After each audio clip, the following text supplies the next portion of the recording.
வணக்கம் நண்பர்களே. 2026 ஏப்ரல் மாத கிரக அமைப்புகளின்படி துலாம் ராசிக்கான பலன்கள். இந்த 2026ஆம் ஆண்டினுடைய ஆரம்ப பகுதிகள் இந்த கூட்டு கிரகத்தினுடைய ஆதிக்கம் அதிகமாக இருக்கும் அப்படின்னு ஏற்கனவே இந்த வருட பலன்கள் எல்லாத்துலையுமே சொல்லியிருந்தேன். அப்படி தான் இந்த கடந்த 2-3 மாதங்களாக இந்த கூட்டு கிரகங்களுடைய ஆதிக்கம் வலுப்பெற்ற நிலையில் உலகளாவிய விஷயங்கள் ரொம்பவுமே சலசலப்புகளுக்குள்ள உள்ளாயிடுச்சு. அதுலேயும் இந்த மார்ச் மாதமானது கிரகண நிலைகள் இருந்ததுனால போர் மாதிரியான அச்சுறுத்தல்களும் இன்னும் மற்ற விஷயங்கள் கூட ஒரு இன்டெசிஷன் மேக்கிங் அப்படிங்கிற மாதிரி தான் இருந்துகிட்டு இருக்கு. ஆனால் இந்த கிரகண மாற்றங்களால் ஏற்படக்கூடிய விளைவுகள்லாம் எப்படி இருக்கும் அப்படிங்கிறத பற்றி கூட ஏற்கனவே வீடியோலாம் போட்டிருக்கோம். ஆனால் இந்த ஏப்ரல் மாதம் அப்படின்னு பார்த்தோம்னா இந்த கூட்டு கிரகங்களுடைய ஆதிக்கம் அப்படிங்கிறது சற்று விலக ஆரம்பிக்குது. அதாவது முழுவதுமாக விலகிறது இல்லை, பட் இது வரைக்கும் ஒன்றாக இருந்த கிரகங்கள் அப்படிங்கிறது இனி அப்படியே நகர்ந்து விலகி போக ஆரம்பிக்குது. ஆனால் இந்த ஏப்ரல் மாதம் அப்படிங்கிறது கடந்த 2-3 மாதங்கள் இருந்த மாதிரி பெரிய அளவு ஸ்ட்ரெஸ் எல்லாம் இருக்காது. ஓரளவுக்கு எல்லா விஷயங்களுமே ஒரு கம்ஃபர்ட் ஜோனுக்கு வரத்தான் ஆரம்பிக்கும். பட் இன்னும் முழுவதுமாக பெரிய அளவில் கிரகங்கள் விலகலை அப்படிங்கிறதுனால அடிக்கடி ஏதாவது ஒரு பதட்டம் அடைகிற மாதிரி நியூஸுக்குள்ளே கொடுத்துக்கிட்டு தான் இருப்பாங்க. பட் இருந்தாலுமே நாரதர் கழகம் நன்மையில் முடியும் அப்படிங்கிற மாதிரி தான் விஷயங்கள் எல்லாமே மாறும். அதனால் இந்த உலகளாவிய விஷயங்கள் அப்படின்னு பார்க்கும்பொழுது இந்த மாதம் ஓரளவுக்கு எல்லாமே கொஞ்சம் கட்டுப்பாட்டில் வரும் அப்படின்னு சொல்லலாம். பட் ஆரம்பத்தில் கொஞ்சம் அப்படி இப்படின்னு சொல்லுவாங்க. பட் இருந்தாலுமே அதெல்லாம் பெரிய தாக்கத்தை எதுவும் ஏற்படுத்தாது. பட் இந்த மாதம் இயற்கை சீற்றங்களில் கொஞ்சம் கவனமாக இருக்கணும். பொதுவாக சித்திரை மாதம் கத்திரிவேல் கொளுத்தி எடுக்கும் அப்படிங்கிறது தான் எல்லாத்துக்கும் தெரியும். பட் போன வருடம் பார்த்தீங்கன்னா சித்திரை மாதம் நல்ல மழை பெஞ்சுது. அதையும் ஏற்கனவே அந்த பலன்களை சொல்லியிருந்தோம்.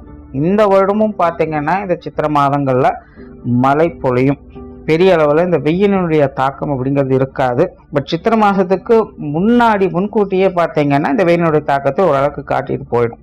அதனால் இந்த ஏப்ரல் மாதம் நீர் சம்பந்தப்பட்ட விஷயங்களை தான் கொஞ்சம் கவனமாக இருக்கணும். கடல் சீற்றங்கள் இல்லைன்னா ஆறுகள் அலப்பறித்து போகிறது, இல்லைன்னா அதிக மழை பெய்தால் அதனால் ஏற்படக்கூடிய பாதிப்புகள், இல்லைன்னா நீர்நிலைகளில் இருக்கக்கூடியவங்களுக்கு ஏற்படக்கூடிய பாதிப்புகள் அப்படின்னு இந்த நீர் சம்பந்தப்பட்ட தொந்தரவுகள் அப்படிங்கிறது இந்த மாதம் கொஞ்சம் அதிகமாகவே இருக்கும். ஸோ அதனால் எல்லாருமே அது சார்ந்த விஷயங்கள் காரியங்களில் கொஞ்சம் கவனமாக இருந்துக்கோங்க. துலாம் ராசிக்கு இந்த மாதம் உங்களுடைய ராசிநாதன் ராசிக்கு 7ஆம் இடத்துல சூரியனோடு சேர்ந்து சஞ்சாரம் செய்து வருவாங்க. இந்த மாதம் மற்ற கிரகங்களுடைய நிலைகளையும் சேர்த்து பார்க்கும்பொழுது துலாம் ராசியை பொறுத்த வரைக்கும் இந்த மாதம் முழுக்க ஒரு கலவையான நிலைகளில் தான் இருக்கும். முடிஞ்ச அளவுக்கு உங்களுடைய கோபதாபங்கள் போன்ற விஷயங்கள் இந்த மாதம் கொஞ்சம் கரெக்டாக மேனேஜ் பண்ணிக்கோங்க. குறிப்பாக துலாம் ராசியை பொறுத்த வரைக்கும் இந்த மாதம் மற்றவங்களுடைய விஷயங்கள் காரியங்கள் அதிக தலையீடுகள் அப்படிங்கிறது ஏற்படும். ஆனால் இதில் சில சாதகமான விஷயங்களும் இருக்குது, சில பாதகமான நிலைகள் அப்படிங்கிறதும் இருக்குது. குறிப்பாக உங்களுடைய ஈகோ ட்ரிகர் ஆகிற மாதிரி சில விஷயங்கள் காரியங்கள் நடக்கலாம். இதனால் மற்றவங்களோடு தேவையில்லாத மனக்கசப்புகள் கருத்து வேற்றுமைகள் போன்ற விஷயங்கள் அதிகமாக இருக்கும். ஸோ தேவையில்லாத வாக்குவாதங்கள் சண்டை சச்சரவுகள் போன்ற விஷயங்களை இந்த மாதம் துலாம் ராசிக்காரங்க கொஞ்சம் கட்டுப்பாட்டில் வச்சுக்கோங்க. துலாமை பொறுத்த வரைக்கும் குறிப்பாக வாய் நிதானம் என்பது அதிகமாக தேவைப்படக்கூடிய ஒரு மாதம் இது. சமீபகாலமாகவே துலாம் ராசியை பொறுத்த வரைக்கும் கொஞ்சம் கான்ட்ரவர்சியான நிலைகள் இருக்கத்தான் செய்யுது. பட் இருந்தாலும் சில கிரகங்களும் உங்களுக்கு அனுசரியாக இருக்கிறதுனால அதெல்லாம் அப்படியே கரெக்டாக மேனேஜ் பண்ணிட்டு வந்திருப்பீங்க. அண்ட் உங்களுடைய கட்டுப்பாட்டுக்குள்ள பெரும்பாலான விஷயங்கள் இருந்திருக்கும். அதனால் என்னதான் சிக்கல்கள் வந்தாலும் அதை எப்படியோ சரி பண்ணிட்டு வந்திருப்பீங்க. பட் இந்த மாதத்தை பொறுத்த வரைக்கும் மற்றவங்களுடைய தலையீடுகளும் அதில் அதிகமாக இருக்கிறதுனால எதையும் எடுத்தோம் கவுத்தோன்னு முடிவு பண்ண முடியாது. உங்களை சார்ந்தவர்களுடைய கருத்துக்களையும் ஏற்று தான் செயல்பட வேண்டியதாக இருக்கும்.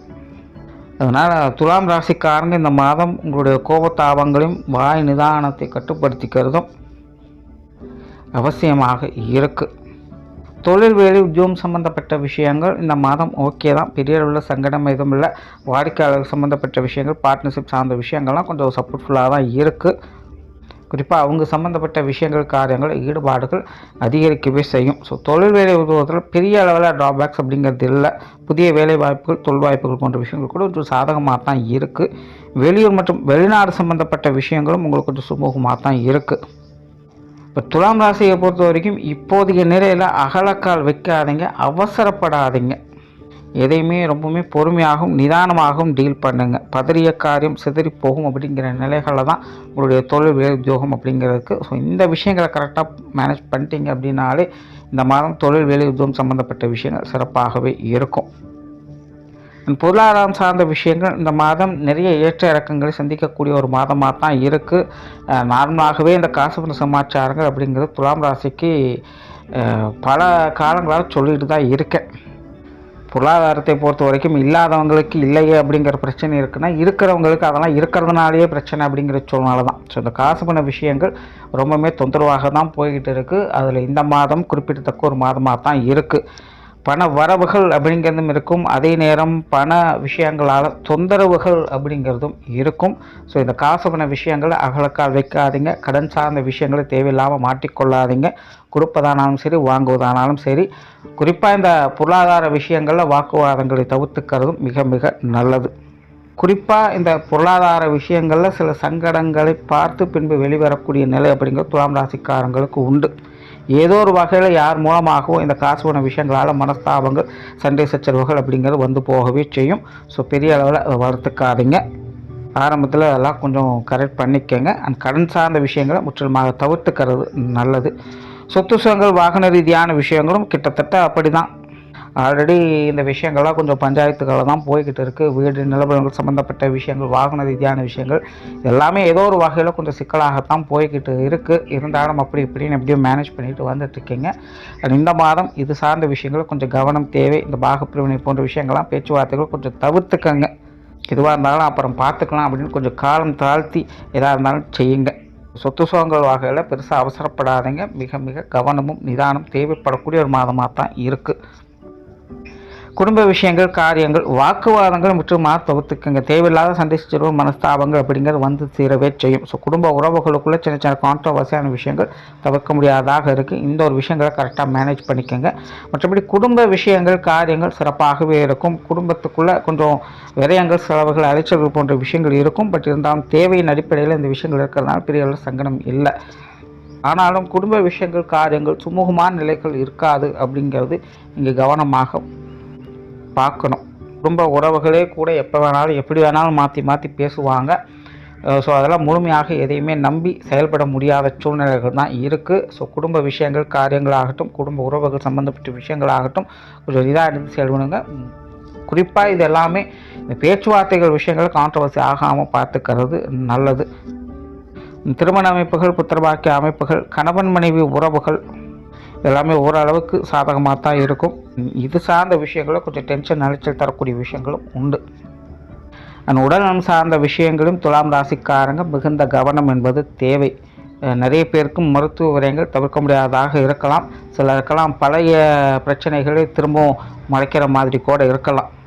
அதனால் இந்த உடல்நலம் சார்ந்த விஷயங்கள்லாம் துலாம் ராசிக்காரங்க கொஞ்சம் கவனமாகவே இருங்க. அலட்சியமாக எதையும் விட்டுறாதீங்க. ஏற்கனவே ட்ரீட்மெண்ட்டில் இருக்கக்கூடியவங்கள்லாம் ரெகுலராக ஃபாலோ பண்ணக்கூடிய விஷயங்கள்லாம் பார்த்துக்கங்க. உணவு சார்ந்த விஷயங்களில் மிகுந்த கவனம் தேவை. ஏன்னா உடல்நல விஷயங்கள் எப்படி வேணாலும் மாற்றத்தை அது காட்டலாம். அண்ட் மாணவர்களுக்கு கல்வி, வித்தை சம்பந்தப்பட்ட விஷயங்கள் ஒரு கலவையான நிலைகள் இருக்குது. மாணவர்கள் டென்ஷன் ஆகாமல் நிதானத்தோடு செயல்படுங்க. உங்களுக்கான விஷயங்கள், காரியங்களை மட்டும் ஃபோக்கஸ் பண்ணுங்கள். அவசரப்படாமல் நிதானமாக செயல்படுங்க. நன்மைகள் நிச்சயமாக உண்டு.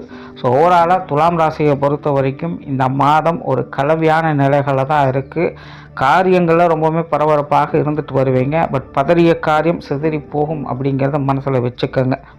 குறிப்பாக உங்களுடைய வாய் நிதானம் தான் உங்களுக்கு இந்த மாதம் பக்கபலமாக இருக்க போகுது. நன்றி, வணக்கம், வாழ்க வளமுடன்.